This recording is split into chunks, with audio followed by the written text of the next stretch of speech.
Good evening, everybody. This is Dr. Rao Kalsu coming back to you with a new topic today. Uh, I'm asking a question today. It's called Are you in charge of your health? If so, what are you doing? And do you know what are the things that you could do to get back into in charge of your health? That's the topic. I welcome people to come up and talk to me and tell me your version of what you are doing and what you could do more and what kind of things are available there. It's a big topic. I plan to do it for several days so that people can talk about different aspect of health. It could be nutrition, it could be physical endurance, or it could be mental alert and awareness. Any number of things that we are going to talk about uh, leisurely and with a lot of combination of discussions and illustrations and whatever. Okay, so I'm really excited about this because I have been a doctor more than 40 years now. As you all know, I did in internal medicine. I practiced only in United States, mostly in the Midwest, but I was in New York and also on the north side of the country too. Anyway, my practice, internal medicine, mm, we saw a lot of patients with chronic diseases too. And people had what I call diseases of civilization, the high blood pressures, the cardiac disease, the diabetes, arthritis, obesity, any number of medical conditions. We saw the infections also. I think a lot of it has got to do with our modern lifestyle, the way we eat, the way we don't exercise, the way we don't keep our mind calm and quiet, and the way we don't approach our life in a cool and steady fashion. Okay, and that I think everybody is aware of that. So, what are we going to do to understand our current health condition and also see what is available at what time and how is that all the health principles are applied on a daily life so that you don't get ill that easy. When you get ill also you recover faster, and also you are savvy about the system so that you can use the healthcare services wisely and in a way that is going to be cost effective for you, and also restores your vitality and your energy back to where it was before you got the ill. Okay, so let me tell you a little bit about me and my company. And once you understand where I'm coming from, it's much easier for you to figure out what I'm talking about. Okay. So what I was saying is, uh, 40 years of medical experience showed me the problems with the modern healthcare as far as chronic diseases are concerned. So that means we respond to somebody getting ill, somebody getting injured, somebody getting a new diagnosis randomly. But a lot of people end up being chronically ill, not having good outcomes from it. And then it kind of upsets their physical energy, their vitality about enjoying things, family life, or vacations, or any work they do. All those things are affected, right? So that kind of thing is always there, right, facing in our face. But then we kind of give the responsibility to the healthcare system. Granted, we are supposed to be responsible for your health, but then there is a modern time here now that we could nip in the bud a lot of illnesses as they take shape, as they start in our bodies and minds, right? So that is what I was always interested. Even my practice, I had a philosophy of disease origins. Let us investigate the disease origins and treat them right as soon as possible. So my definition of my mission was to investigate the disease of origins and also treat illnesses as they happen, not just the process of illnesses. So in the medical school, in the training, we get trained a lot on the process of any disease, how it starts, how it gets into something that we could really um, understand the pathophysiology or the disease progression, and then treat the disease, and then really anticipate the complications and treat them like that, right? But we are not really given the nutritional aspect, or the how to be relaxed and not to be hurried in the work, or how to have optimal physical exercise, how to really employ the available methods of calming the mind down. All those things were not addressed. If we can incorporate those lifestyles in our life, I think we can really nip in the bud as things progress. Okay, that is, I think, as a physician, is my responsibility, and also is my um, conscientious duty to do. Okay, so that's why I always practice in that style. But I was blessed with having my own clinic. I was blessed with in a time when we could follow all these things in a way that insurance companies were not that much. So I was practiced since 1981, right? So 80s and 90s, I was able to do this kind of thing quite a lot. Then managed care came, insurances came, and the drug companies, they began to interfere with the style of practice we were doing, and they were not reimbursing for all the time we spend the preventive care services and all that. Only certain preventive care services for the Medicare patients were approved, but rest of them had to pay a lot of money for that, right? So that is kind of thing that I was blessed with, my own practice. So I don't have to answer to many of the group members or anything like that.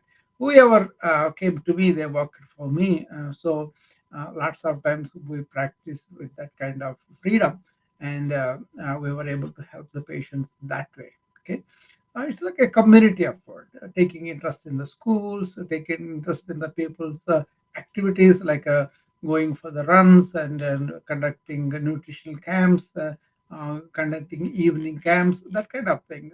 I was able to do them because I was blessed with independence, and I was really given the chance. I think God given chance probably. So I kind of utilized it. I enjoyed my freedom, but vacations and all that used to be a problem till I got somebody else who is also independent practitioner like me, and we covered each other, and that way we were able to cover each other when we go on a vacation or some other things. That became much more. And then hospital went to the hospitalist system, where I don't have to follow the patient in the hospital. That gave me a lot of freedom. It gave me so much freedom. I could go to other hospitals to really employ my informative skills, and also my um, uh, administrative skills for the hospital running, and participated in, like a advisor in those capacities. Even though I was working mainly as a physician, I was able to give them insight into informatics because I was going nationwide meetings and gathering all the information. I was able to give.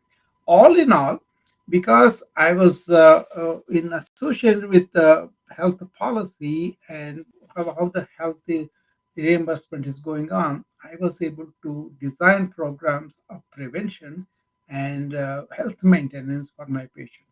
For example, a diabetic patient is there, and we conducted diabetic camps, like several diabetics were invited after the clinic, and we sat with them, and we went with nutrition education for exercise, and good sleep and relaxation, those kind of things we did.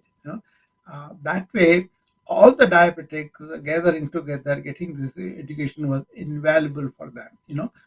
So that kind of thing helped me a lot. Okay, so are you in charge of the healthcare?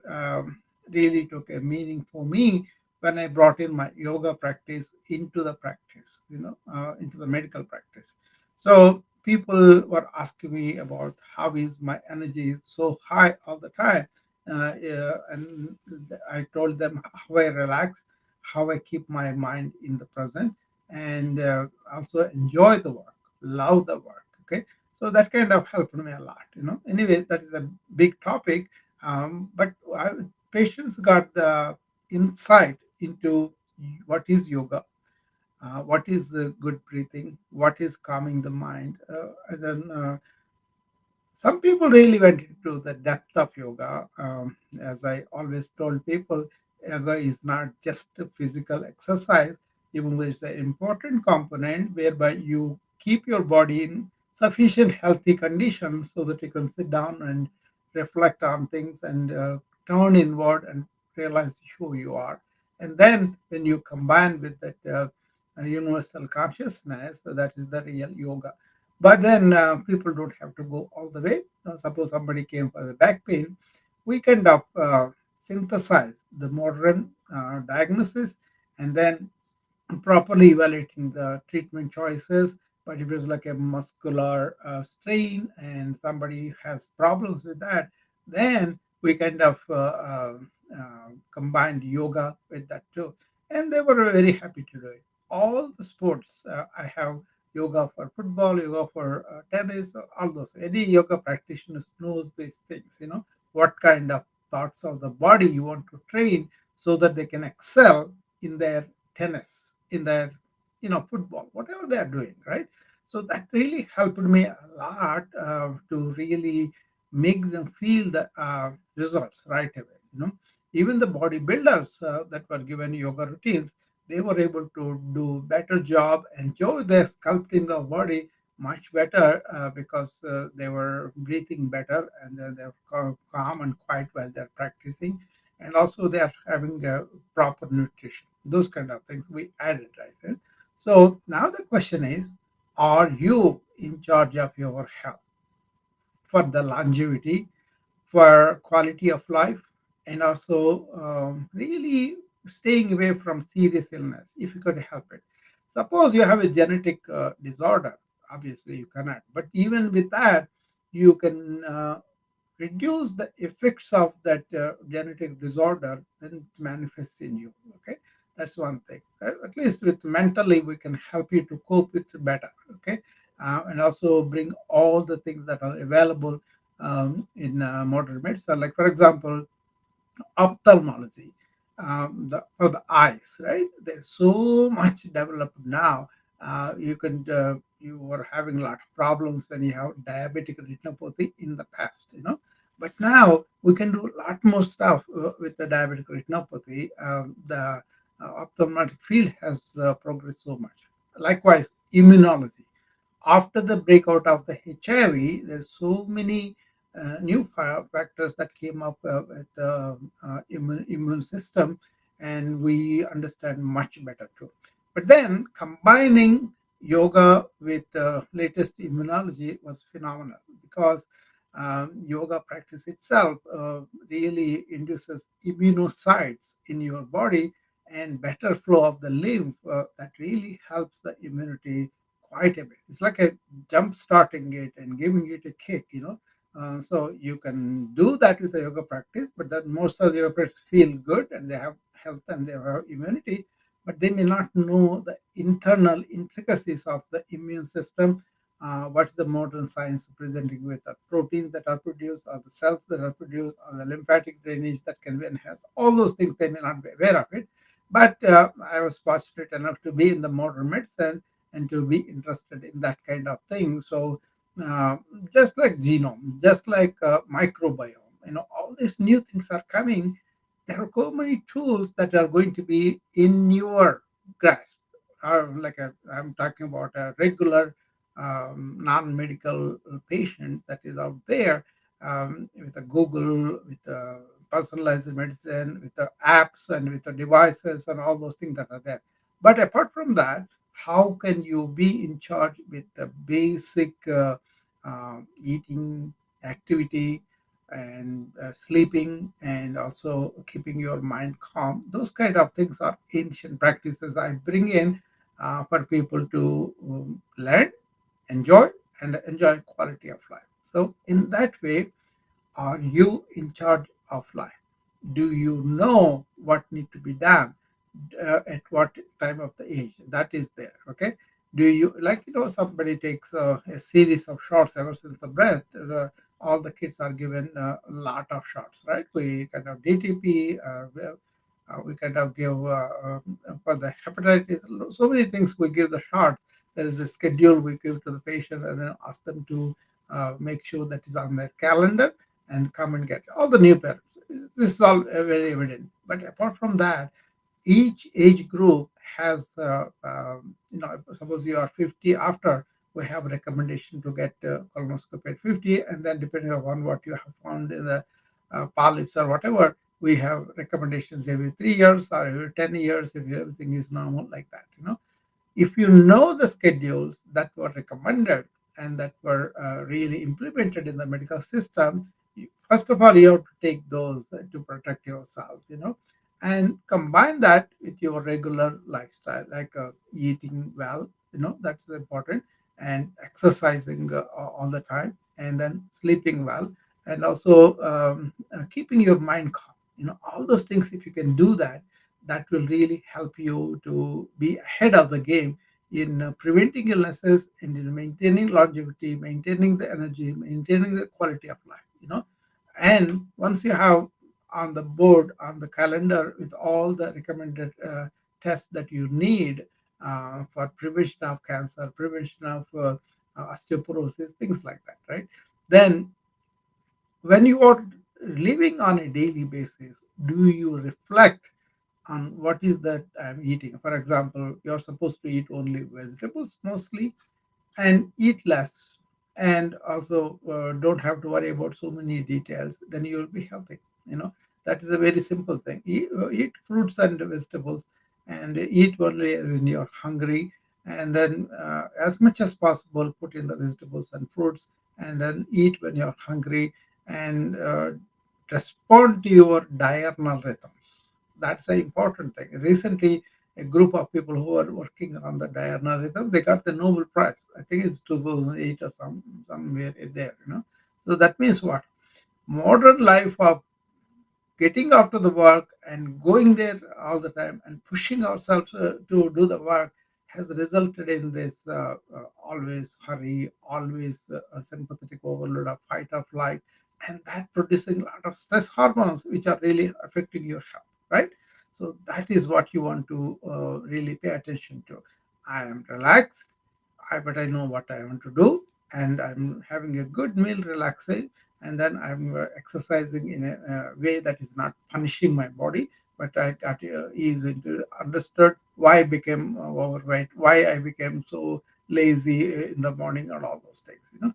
So that's what I'm saying. Get your preventive workup schedule down there, and then have a good lifestyle that you could do, and also be aware of what are the developments that are happening in the modern medicine, but be aware of what are the good practices the ancients had in their wisdom. Get those hacks from the ancient wisdom, apply them in your regular life. So that means good lifestyles. Then you will have a very long life that is energetic, and at the same time that is really cost effective for you, because if you don't get sick, you don't have to miss work, so you don't lose income, and you will enjoy working also, and probably you will put more life into your recreation, your development of yourself, and meaningful relationship with your family. All those things can come. So long wellness is very very important, because you have to be well. You're not just ill and then in between absence of illness. That's not health. Health is where your physical body is strong and flexible, and also it has all the uh, energy that it needs, and it is actually energy bounding, right? And emotionally you are kind of loving and emotionally intelligent, so that you don't have turmoils in the emotional world. And you have this joy that pervades all parts of your life. Okay.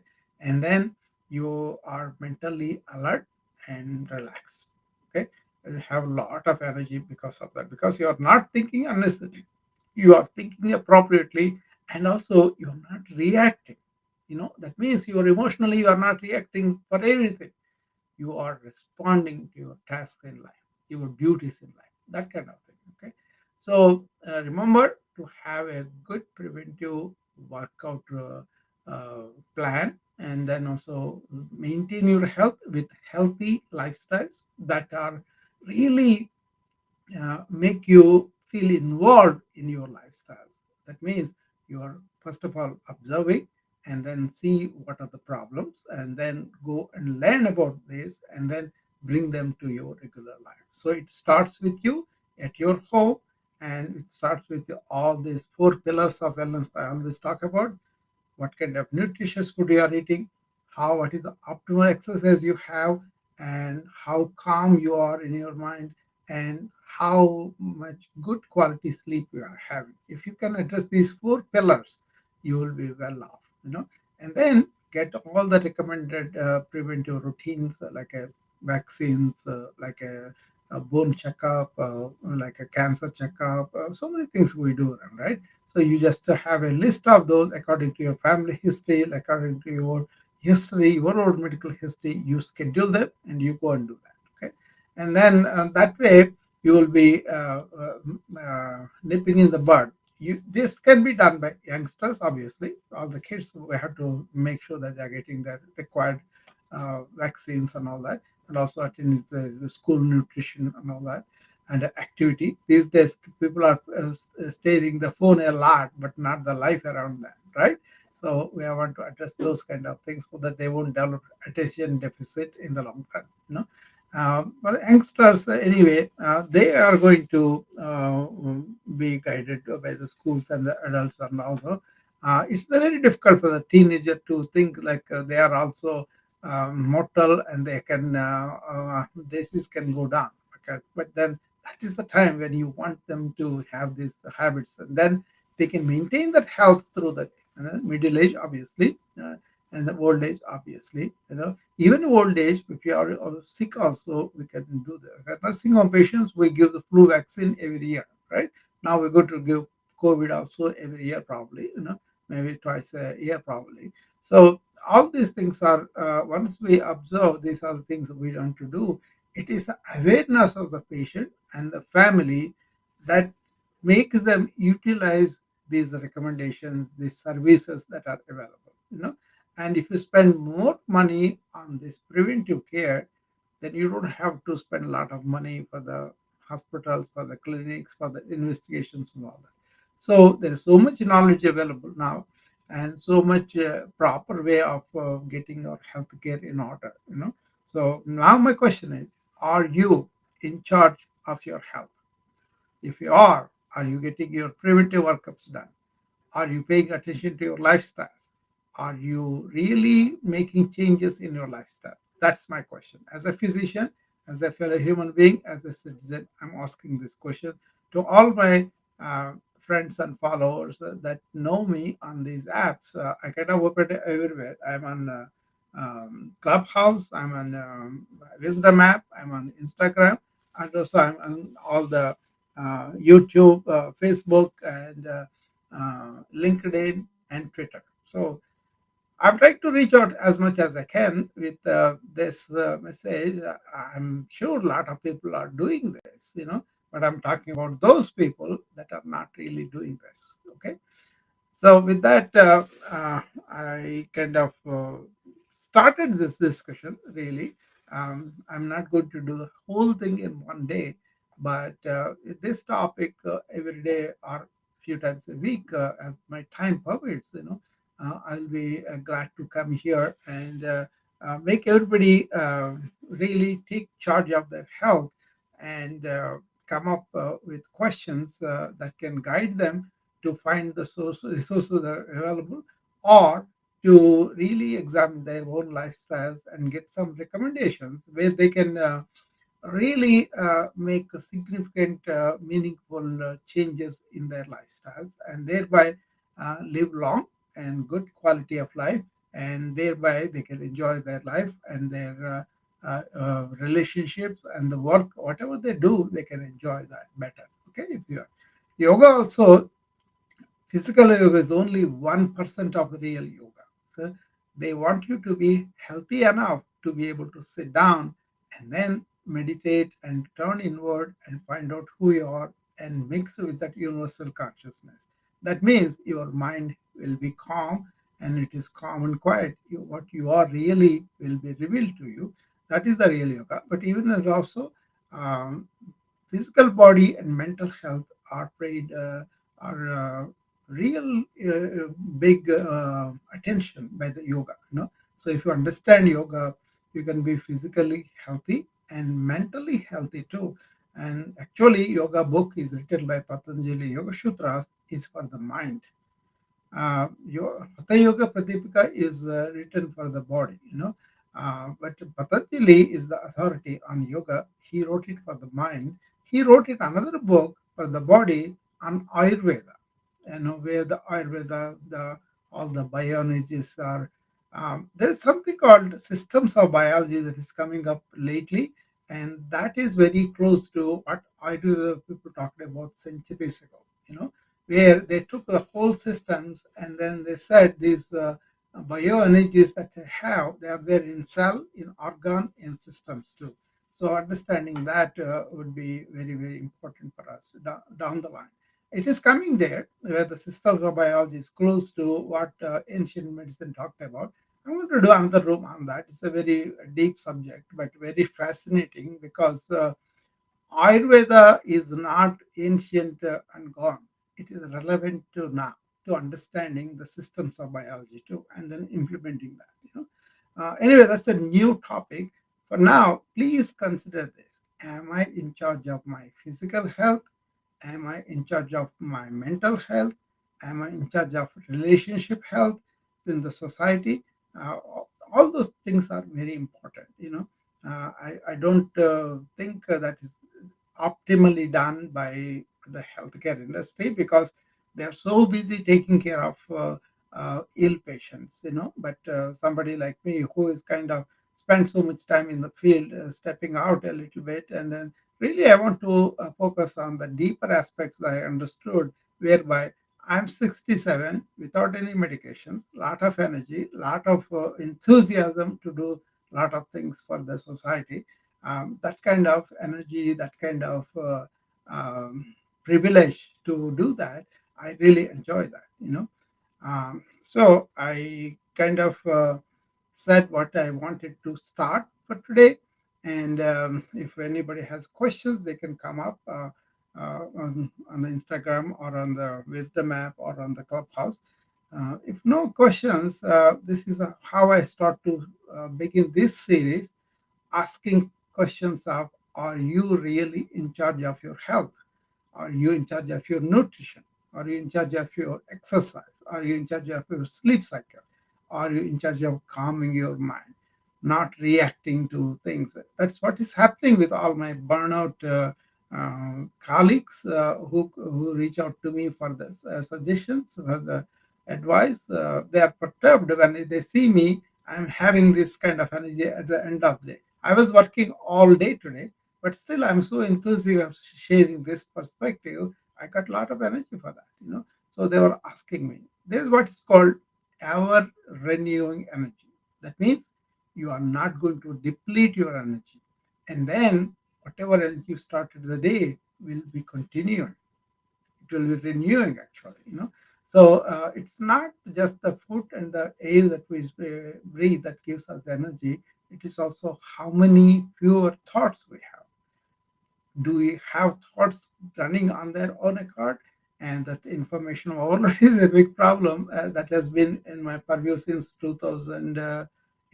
I think when I first started the EMR in our hospital, I was the lead because I was the computer geek. Even though I don't know much about programming and all that, I was very interested in computers, in their utility to us as doctors, to us as documenting patient data, how it can make equalization of data for the patients, democratization of data, we call it.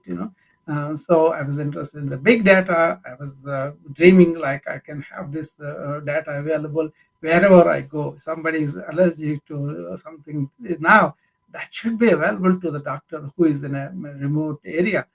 or far away from me, several thousand. Those kind of things I dreamt. They spent a lot of money for this EMR revolution, but it did not result in that kind of reducing the outcomes because we have better data now. So they had to go a long way before we can choose what is the good data, and then once we evaluate what is working, what is not working. They were supposed to spend 16 medical centers, each 1 billion they allotted, with a lot of areas they can investigate and find out the larger areas of cancer, diabetes, hypertension, things like that. Okay, 16 centers they opened at the time, and they were supposed to implement those recommendations that came out of those data evaluation.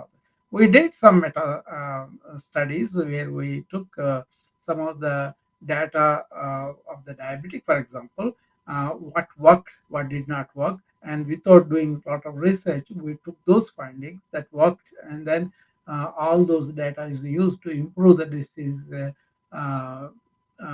situation, either it outcomes, prevalence, whatever, right? But then, how many healthcare practitioners are really implementing them because they know that is good for the patient, versus how many patients are aware of this? If you are aware of that, and then you have the right to demand what is best out there for me, I need to have that, not only me, my family at all. But you, what I am asking is a step further. Before you go to the doctor, what are you doing for your health? Are you in charge of your health? Can you really say that I am in charge of my health, or I'm just going and listening to whoever telling me what is the decision, and I'm sick, then I get over it, and then I go back to the same life stress that made me sick? Okay. If you are eating processed food, you are not making a conscious decision about avoiding that as much as possible, making your vegetable fruits are the mainstay, and reduce the processed food as much as possible, and also only eat when you are hungry. Okay, it's that simple, right? But we want to do all sorts of fat diets, all sorts of crazies about only zinc, only manganese, or vitamins. All those crazies are there, right? You don't have to do that. Eat when you're hungry. Protect your diurnal rhythm by eating and then sleeping 2 hours after that. You have to sleep at night time, and then your bowel function will be very good, and have a bowel movement in the morning. Develop the appetite. If you have to go to walk and to exercise, develop an appetite. Have a very healthy breakfast, light lunch, and very light dinner. Always giving emphasis to the fruits and vegetables, and reduce processed food. Everywhere you go, it is ubiquitous processed food. We all know the chronic diseases are because of the product of the processed food. How many people are paying attention consciously every day? We eat by our tongue, we eat by our taste, and that is what we need to change. So, that kind of personal responsibility I'm asking people to develop, and I'm inviting them to develop. I am opening myself for the questions on those records, and I'll be happy to help them. So I have my own company, PayPal, where I provide services like this. I provide comprehensive self-care. I wrote an ebook and I put it there. Anybody can go and get it. Basically, I address these four pillars there. That was not a big book. It was written for practical use of people. Look at each pillar and see where they are, and then follow those recommendations. If the details are not there, like for example, I don't give all processed foods. That's not needed. That's available in the Google, anywhere it is available. It's only getting the directions for the people who are not paying attention to these four pillars. Okay. I also run a wellness club. People can join me in the morning on Zoom. I'm doing these yoga classes. Before I used to do on the Instagram, but I was not seeing people who are doing yoga on the other side.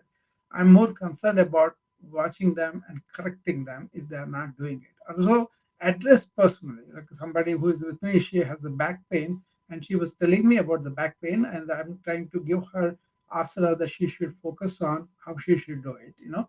She have told me also mental focus. I told her things that she could do with that.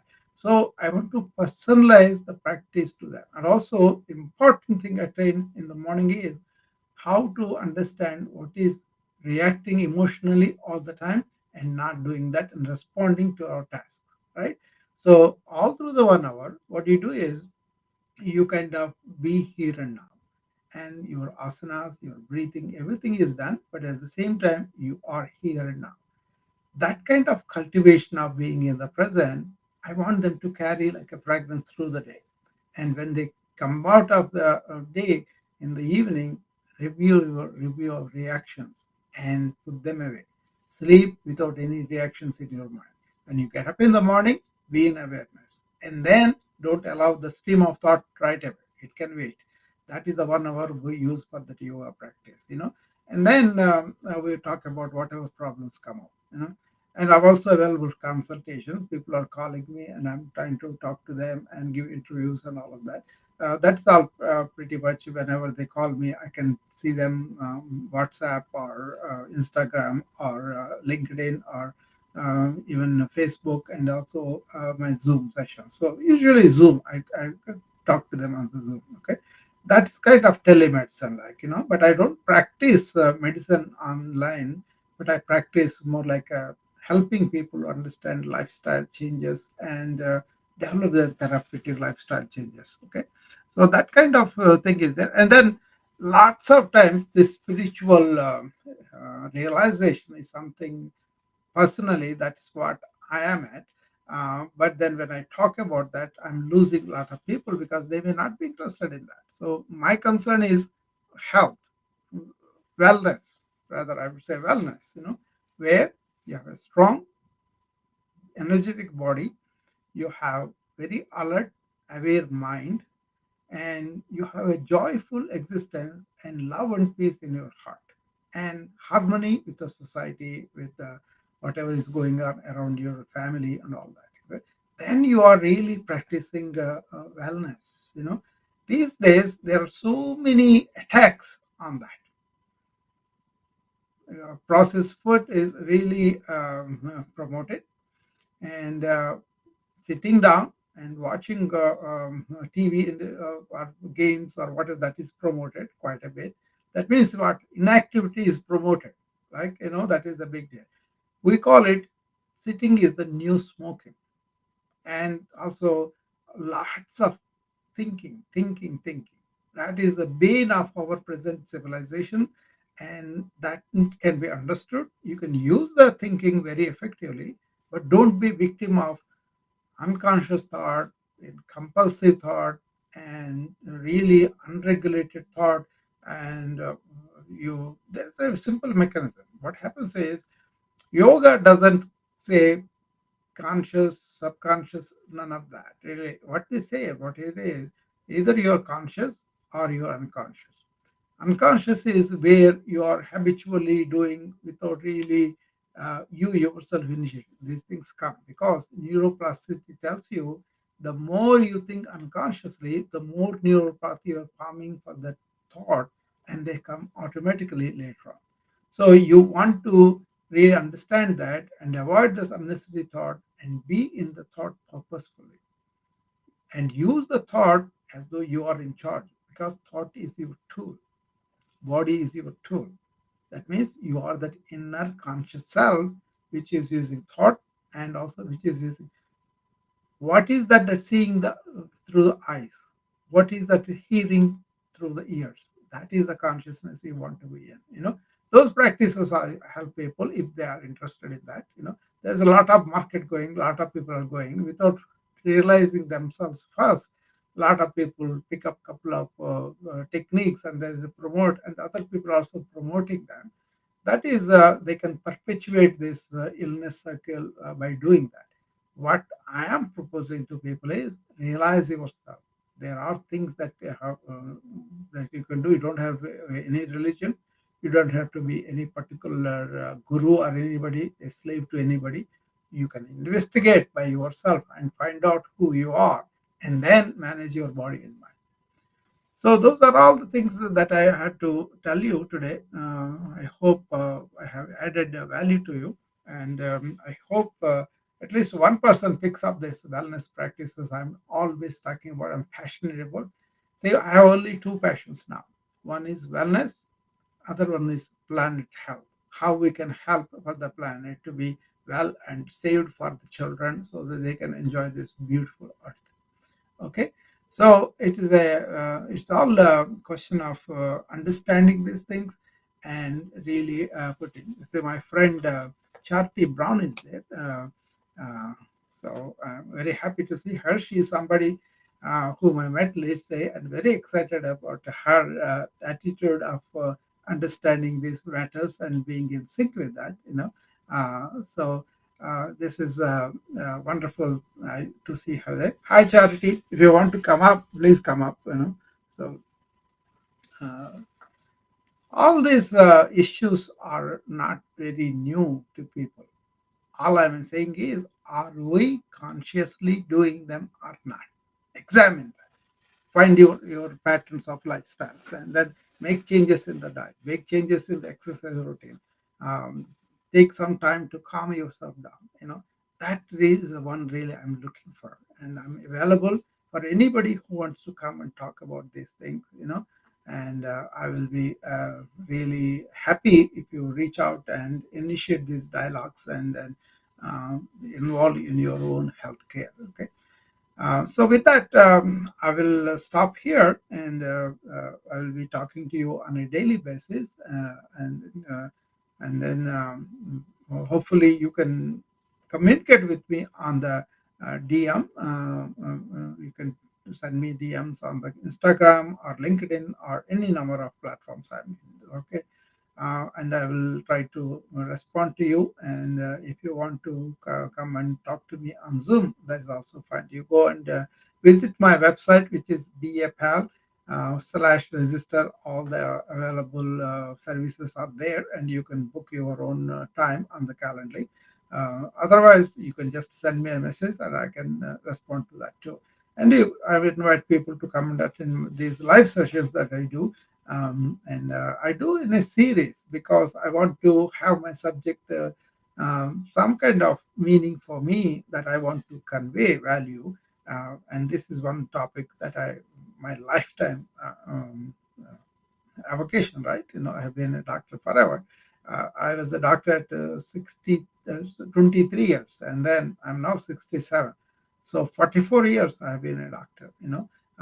After last 2 years, I'm more focused on this holistic aspect, preventive health, maintenance of health, teaching people ancient wisdom and all that. This is resonated very well with a lot of people because I'm not blaming modern medicine. I'm not blaming ancient wisdom. Okay. What I'm saying is there are good things in both of them. Let us be intelligent about combining modern medicine and ancient wisdom. Okay. That way we are the beneficiaries. It is a human experience. We don't have to associate with the religions. Actually, I don't associate with any of that. All I do is I follow the message that they bring out. Okay. And then we are the beneficiary of that human wisdom that was there. A lot of it is lost, unfortunately, but whatever that is available also is not properly understood, properly brought into the mainstream. Now they are coming with the systems of biology that is very akin to Ayurveda, and yoga people do a lot, but they are only doing a part of it. Even that giving a lot of help and health for them, right? So I want to take further into the yoga, further into the Ayurveda, and further into the modern medicine, all the new things from genome, microbiome, personalized medicine. I'm into that too. So I'm in both tracks, which is easy to follow actually. Once you understand all of that, don't have any prejudice against anything. That's all. Then you will absorb a lot of information that's going to be useful to you, to your family, to your society. Thank you very much. And I'll be running these sessions, several of them in the next few weeks. And I can't give a correct time. I try to be regular as much as possible. I will be doing at the night time, probably after 8 o'clock. But every day I do it, or 2 or 3 times a week I do it. It all depends on how my other work is going on. I'm working on my company. My company is BAPAL LLC, right? My website is bfl.net, you know, And my Facebook group is on the BFL group, which is on the Facebook. And also, I have this wellness club under which I want to come and be live to my subscribers and give them whatever advice they want. If I know about it, I will tell them. If I not, I will learn and tell them. That's the same way I practice medicine. Whatever I knew, I was telling my patients. But if I don't know if it is happening in the field, I consult the specialist and then bring that opinion. But in this era of lifestyle changes, prevention, and all that, I can't find a expert that I can go to talk because the ancient wisdom taught me so much. I'm 67, no medications, highest energy. That's all because of the integration of modern medicine with wisdom of ancients. Thank you. I'll be seeing you again. Okay. Bye bye.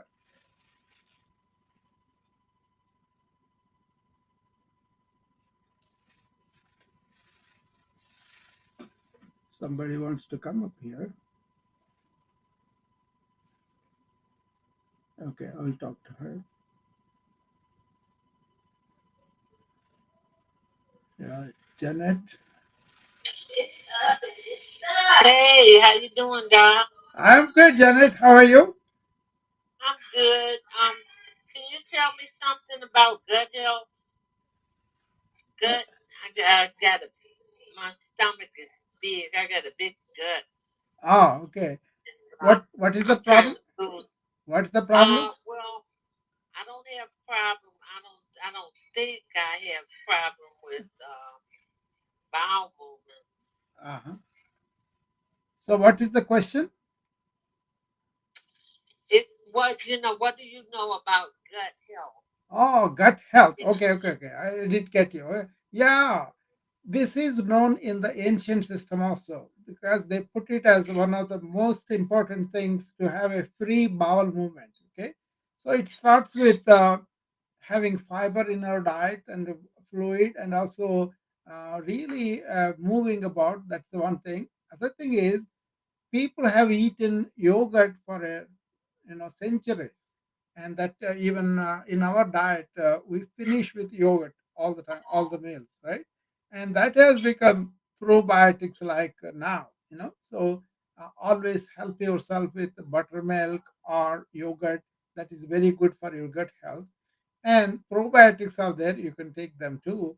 And make sure your diet is having good protein and good fiber, you know that is a very good thing. Yeah. And then drink a lot of water. Okay. And movement, walking. And there are certain asanas in yoga practice also, where you lie down on the back and bring both your knees bent and close to your abdomen. That way you have pressure on the abdomen. That practice in the morning, if you do it, it promotes a lot of air coming out. Okay. There are so many asanas like that that can help your gut health. But basic thing is good fiber in the diet, and probiotics, and yogurt, and move your body quite a bit, and take a lot of water, Janet. Okay, in this format I can only tell you this much, but if you want, you can always reach me, then I can give you more details of that. Okay. Okay. Okay. Thank you. Yeah. Somebody else also wants to come at the last minute. Let me answer them before I close them. Van and Suzanne. Hello, Dr. Rao. Thank you so much for bringing me up. Yeah, How are you? I'm good. How are you? Yeah, I'm fine. And I have a couple of questions I want to ask Yeah, from please. you. Please go ahead. Yeah, this is about my wife health Uh-huh. because yes, like 5 years ago, she has a doctor found out like she has PCOS, Uh-huh. about like 15 um, I don't know how to say 15 pieces or lumps um, in her uterus. So, but during that time, we come up with taking care of our health, Uh-huh. and then we we search in the internet how to get a lifestyle, a wellness lifestyle to get back our health, and then we found out that aloe vera juice is good for reproductive organs. Yeah. I don't know if you agree this one, and but the good thing that time when we have the aloe vera juice for 3 months, and Hmm. then we don't think too much about the health. We don't atone ourselves about our health because we follow the healthy lifestyle. And then when she was ready to go back to the doctor for another ultrasound, and then we found out like uh, the PCOS was gone. And Mm. then yeah, we are so happy about that one. But lately this week, Mm. um, I realized that her bleeding, blood spotting, Mm. uh, not stopping for about 2 weeks or more than 2 weeks now. Ah. So um, I don't know if this is another case for the people's coming back, Mm. because her complaint about she has a pain, Mm. back pain, and blood spotting, and um, a little bit tired every day. Ah. So I want to ask uh, your advice if how these things uh, How old is she? be taken care. She's 36 years old. Okay, so she's young. Yeah. Okay. Yeah, this polycystic ovarian syndrome, which you are telling, because is can be recurrent. It can come to. So for that, okay, that is something you will, if you have that kind of bleeding for 2 weeks, and that anemia that she can develop because of the bleeding can make her feel very tired too. So you need to have her at least a blood count checked, and then maybe a scanning of the abdomen done to see recurrence of the popping of those ovaries. This is a comprehensive treatment available for the PCOS. Even then, it can be controlled. It cannot be completely eliminated. Is she somebody who has a lot of tension, anxiety in her life? Or she doesn't relax, or anything like that? Man? Last year she quit her job Uh-huh. uh, because she didn't like the environment, and then Yeah. for 1 year uh, she has no job, and then but she really want to uh, land a job because she wants to help me. So I think Yeah. it's he she also have a stressful life Yeah. when she doesn't Yeah. have the That's what job. I'm But talking about. now she has a job now for about 3 weeks. I think it's going much better Hmm. now because she has a job. Yeah, but all the stress she might have suffered in the last 3 years could be really recurring the disease too. That is a possibility. But there is a certain lifestyle that you could do when people have these internal conditions coming out during the times of stress, and they build up and they come out. So I can really talk to you in detail if you call me on the offline van. Then I can direct both you and wife what kind of things you can do. First of all, to establish whether it has recurred or not. If not, what is the reason for the bleeding? You have to find out. And afterwards, what is the lifestyles that I can suggest to you that will probably keep your health from inside out? Okay, lots of times people don't realize that.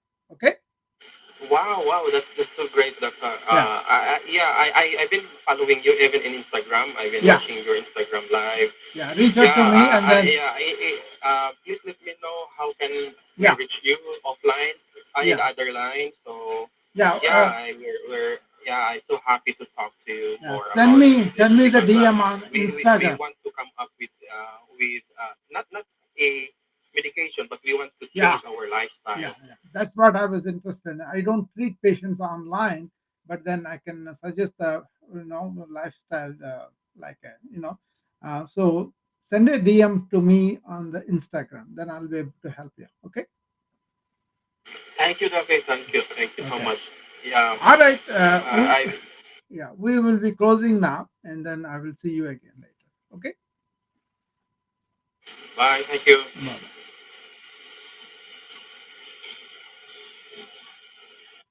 Okay. On the Instagram, everybody, thank you very much. I will be seeing you.